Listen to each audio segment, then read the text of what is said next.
భారతదేశంలో అల్లకల్లోలం సృష్టించి ప్రపంచవ్యాప్తంగా హ్యాపీగా ఎంజాయ్ చేస్తున్న తీవ్రవాదుల్ని పాకిస్తాన్‌లో గుర్తు తెలియని వ్యక్తులు కాల్చి చంపుతున్నారు.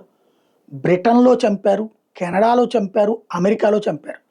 అమెరికాకి సీన్ అర్థమైంది. ఒక మొసాద్, సీఐఏ టైప్‌లో భారత ఎన్ఐఏ ప్లాన్ చేస్తున్నారు. భారత సీబీఐ వీళ్ళందరూ కలిసి అన్నటువంటి. దాంతో కెనడాను అప్రమత్తం చేసింది. ట్రూడో గాడు అప్పుడు చెప్పింది అదే.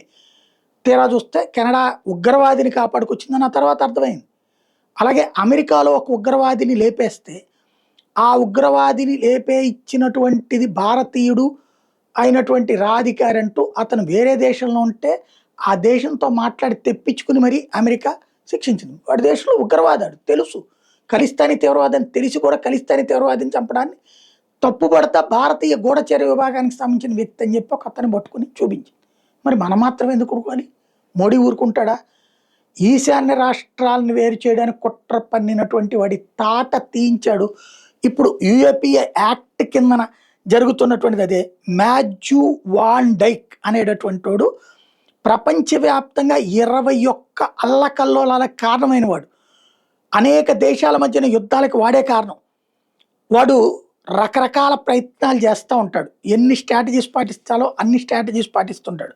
వాడు సాధారణ పర్యాటకుల్లా నటిస్తూ భారతదేశంలోకి వచ్చి మయన్మార్ సరిహద్దుల్లో మిజోరాం బోర్డర్లో పెద్ద యుద్ధమే చేయడానికి రెడీ అయ్యి వచ్చాడు. వీడు ఒక అమెరికన్ మెర్సినరీ. వాడికి సపోర్ట్ అక్కడ అమెరికన్ ప్రభుత్వం నడిపించేది.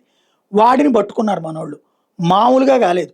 వాడు అత్యాధునిక drone warfare technology, electronic jamming systems లాంటి అత్యంత ప్రమాదకరమైన ఆయుధాలతో దాడి చేయడానికి ప్రయత్నించేటటువంటి సందర్భంలో వాడిని పట్టుకున్నారు. అమెరికా అధ్యక్షుడు ట్రంపే స్వయంగా నరేంద్ర మోడీకి ఫోన్ చేశాడు. కానీ మోడీ వదిలిపెట్టలేదు. ఇప్పుడు వాడిని మొన్ననే కోర్టులో కూడా ప్రొడ్యూస్ చేశారు. రిమాండ్లో పెట్టారు. వాడిని బాధిన తర్వాత తెలిసిన సాక్ష్యాలతోనే ప్రపంచంలో ఎక్కడెక్కడ ఉన్నారు ఇంకా అన్నటువంటిది తేలుస్తున్నారు. మోడీ ఎక్కడ తలొగ్గలేదు, ఎవ్వడికి తలొగ్గలేదు.